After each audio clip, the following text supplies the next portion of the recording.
Answers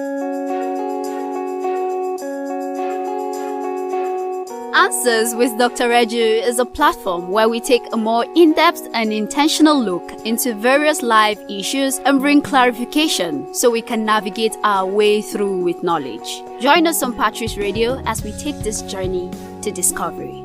Do remember to follow, like, and engage us on Instagram at Patrice_radio and also on YouTube via Patrice Radio Live. Thank you. A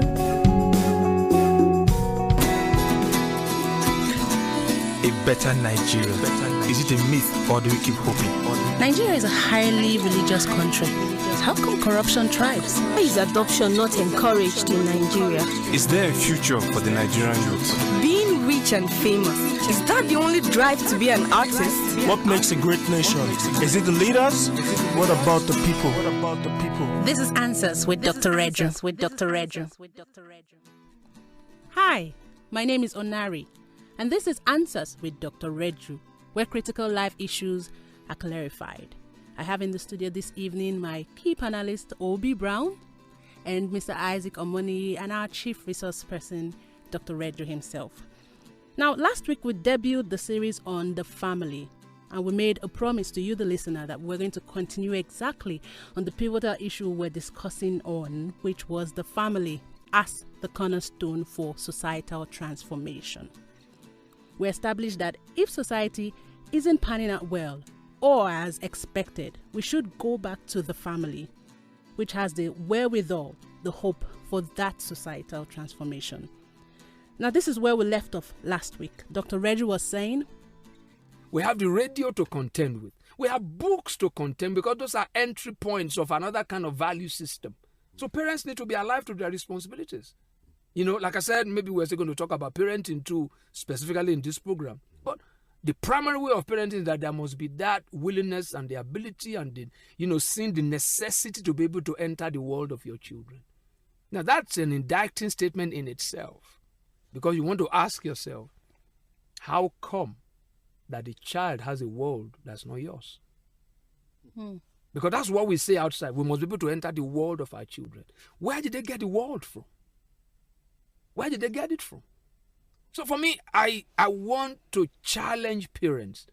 There is a God-given responsibility. Nature bestows that authority. It's a responsibility that comes loaded with authority. That we need to be alive to that in a remarkably different way now. We need to focus really on that, because you have the opportunity of interacting with this child or with these children when they were nothing. All right. Yeah. I'm almost sort of thinking that, well, the very first question we asked was that family is the cornerstone. It's the cornerstone. But hearing all the answers you have given to our numerous questions is making me to think that family is all that matters in creating value. Yeah, if you say that, you are not far from the truth. It might not be all, but it's the trigger. Because society, the larger society, professionally, any kind of other relationship that we even talk about, marriage, we talk about those ones just put other layers on it. There is nothing to build on if the family didn't set, the foundation right. So, because wherever we go, where maybe for the purpose of this program, I will say that we are going to some other secondary families. But the primary family, which is where we were born into, it matters. That's why you see that, in psychology or in social sciences, you discover that there's always a direct relationship between criminals and dysfunctional families. When the family is dysfunctional, if you go to a jailhouse and you interview everybody there, regardless of the crime, you will directly link it to something that went wrong, from the home front. People from broken homes, there is a likelihood they will go into crime. There is a likelihood they might find themselves in prostitution. So sometimes we look at prostitution as maybe economic. The economic challenge might be due to a broken home or to a dysfunctional home. because in our setting here, we don't have statistics, and you don't really see marriages that break up being announced or whatever. We don't, I've always said it that we don't divorce in Nigeria. Marriages implode. They're still living together, but there's really nothing happening. There's no more union there. So there's always, so family, if you say is the main, or maybe it's all that is, honestly, you might not be far from the truth, because it affects every other thing.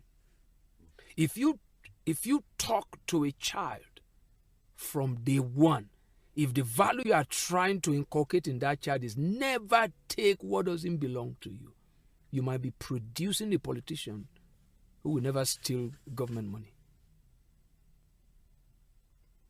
If that's what you inculcate in that child, and every time he takes what doesn't belong to him or her, there is punishment, there is consequence, you might be producing something that's rare, which is an honest politician.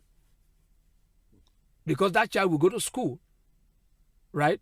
He or she will see others who take what doesn't belong to them and get away with it. But one thing I've seen over the years is that when a child has been taught not to do that, when the child gets involved with that, he's the only one that will be caught. Because he doesn't know the ropes. So once the child is groomed that way, he might be 40 years old, 50 years old, from, whatever. That thing is ingrained. And he doesn't see the reason why he should take whatever, what doesn't belong to him. And because you don't just say that without the love. When the child has a genuine need, are the needs met? So when the child can see that, there's a better way for needs to be met rather than taking what doesn't belong to me.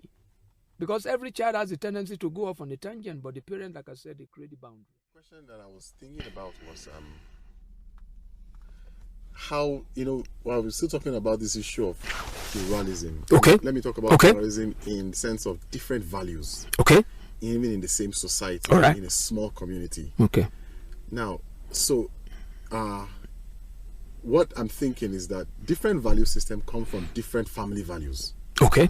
Right. So, for instance, if in secondary school they talk about peer pressure, that means that it's possible for a child to take on a value system of the peers around him. But those peers came from families. Absolutely. Right? Absolutely. So the question I want to find out is that where did those families now get their own values from?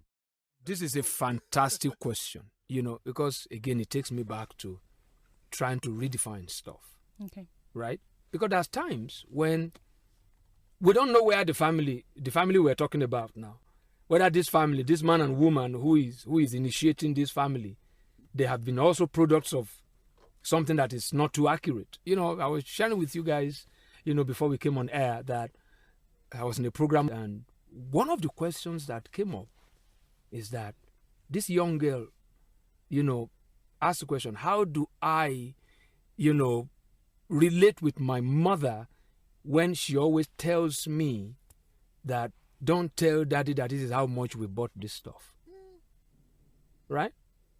Now, that's a whole, but you now know that mother, you won't be a surprise that she learned that from somewhere. Right? If the mother is telling the daughter that tell daddy that this is how much we bought this thing, which doesn't know that it's not true. The reason they are keeping that secret is because there's something in the heart of that mother that is saying that we are doing something wrong. The daughter is having issues with it, because she knows that she might not have seen any other place where things are done differently, but there is a sense of rightness that is written in everybody's conscience. Yeah. So that's so what family really is, Obi, is that the way family ought to be, everybody knows. These things are there. There's no family, even if they are stealing, that they will say stealing is good. They might be stealing, but they will never say stealing is good, because everybody knows that stealing is not good. So maybe in that kind of sense, they might want to call stealing, say it's being smart. But in the days of this pluralism, it is the time, as far as I'm concerned, for families who still believe in these traditional, authentic, accurate values to speak louder. The pluralism will continue. it will continue. But those who are doing the right, when light shows up, darkness doesn't argue. Darkness does not argue. The thief knows he's done something, or that's why he does it in secret. Dr. Red, let me ask, are families out there, new ones and ones that are presently, in a family and dysfunctional in that family, are they learning enough? Are there places they can learn? You can learn on the job when you get a good job and have career development from there. Do we have where families can actually learn to be good families? This program offers such a platform by what we are discussing. Because we need to appreciate the fact that there are some out there, they've never really been in family. They don't even know what it's all about. True. But they are hearing now that really for any kind of union, any kind of community to be considered as family, these and these and these and these and these must be in place. So, this program now offers a situation where the person will, okay, let me appraise what I have here, whether this is really it. So it's so necessary. And honestly, today, Honorary, you are right. There are people out there, they have never really, had any kind of thing that has to do with family. They've never seen love. They've never seen discipline. They've never seen reward for good conduct. They've never seen a situation where they bring home a good result and the parent is dancing shuffle. That kind of a thing. But they're there, but I also believe that nature abhors a vacuum. Everybody at a certain point in time, you will have that opportunity. Just like somebody might be listening right now. To know, we might not be able to give you the whole picture, but know that, okay, so there's something better than what I have that I can actually access. And such people, maybe you need to be talked to. You can call this program and we can actually set up a meeting with you and begin, and then hear your story. Because if we don't go back to family values, society will continue to go off on a tangent. All right. Mr. Monier. Well, Dr. Reju, when we look at the plurality of our society, we see that, as you were talking, we discovered that values still come from families. Yeah. Then how then does the family now either re-emphasize or de-emphasize the issue of tribalism, knowing fully well that different tribes in our society, when certain issues comes up, kind of fan of certain tribal. Those tribal sentiments. I would say on a general level, if for the sake of appraisal, I don't think our families in Nigeria, I don't think we've done well in terms of fanning the flame of tribal sentiments. But I will say this in their favor, that in trying to emphasize who we are, the intention is not to, de-emphasize who the other person is. If maybe in a Hausa family or an Igbo family, you are trying to inculcate in your child that we are Igbos and this is who we are. This is what we stand for. Because one thing children need, or every human being need, is a strong sense of identity. Because you won't be able to interact with people who are not like you if you are not strong in terms of who you are. But many times it sort of translates into a situation where there's a level of, it brings like a phobia, that the way you relate with other people, that we are Igbos, we are Yorubas, we are Hausas, we are not like these people. True. But that you are not like them doesn't mean there's no point of contact. Because if I bring my Ijo-ness and you bring your Yoruba-ness, if she brings her whatever, ness. I'm from River. Let's clear this on this program. Dr. Edwin, I'm from River State. River State is not a tribe. I'm starting somewhere. I'm from Opobo. Okay, if you bring your Opobo-ness. If you bring your Opobo-ness, we're in this room now. We're all from different tribes. But the point that I want to make is that families are not doing anything wrong by trying to inculcate a sense of somebodyness, borrowing the words of Martin Luther King Jr. He said the mother gave him a sense of somebodyness. You need that to be able to interact with others. But you see, the strength, the real we know that the real job has been done when you can also relate with somebody who are not like you. That's really when somebody is civilized. So it's sad that in our own situation, in trying to inculcate that sense of identity in our people, we have also said it in that same phrase that these ones are not to be, don't trust this one, don't trust. That's not right. That is, because we are looking at our own family as if we are the whole society, but we are not. We are not. Even if we don't move with other tribes in Nigeria or in Africa, you are going to move maybe with people from other races, because this is where even racism starts from.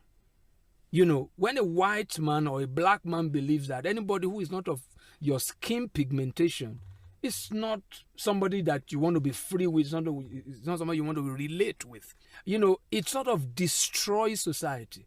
No tree can make a forest. No one tribe can make a society, can make a nation. So what are we challenged is that families need to begin to talk more on nationhood. Especially for our nation, Nigeria. We should be able to be given not just a world view, but a nation view. A nation view from we're trying to do that. I think I mentioned that on this program before. We're trying to do that in our school. When you come into our school, you don't, there is no place in our form for state of origin. And it's deliberate. Because we don't want the Femi to Sichuku Emeka or Wadamu as different from me. It's something, it's our own little way of actually building nationhood.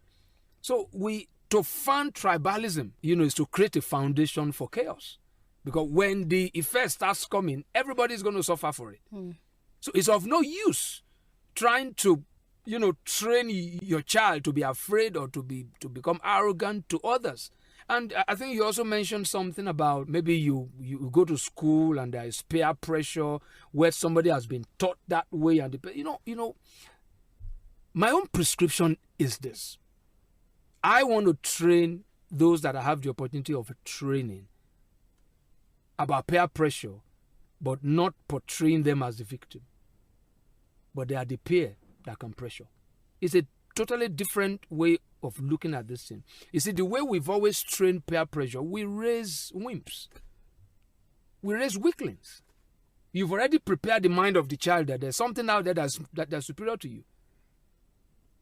Real families don't. Where I grew up, you can't go outside. I'm not saying fight is good, but they're trying to teach you confidence. Where I grew up, you go outside and you fight, you can't cry home. If you cry home, they beat you and say, go back there and make the point. That's how they build bold people. That's why I subscribe. I'm a fan of boarding school, where people are tough.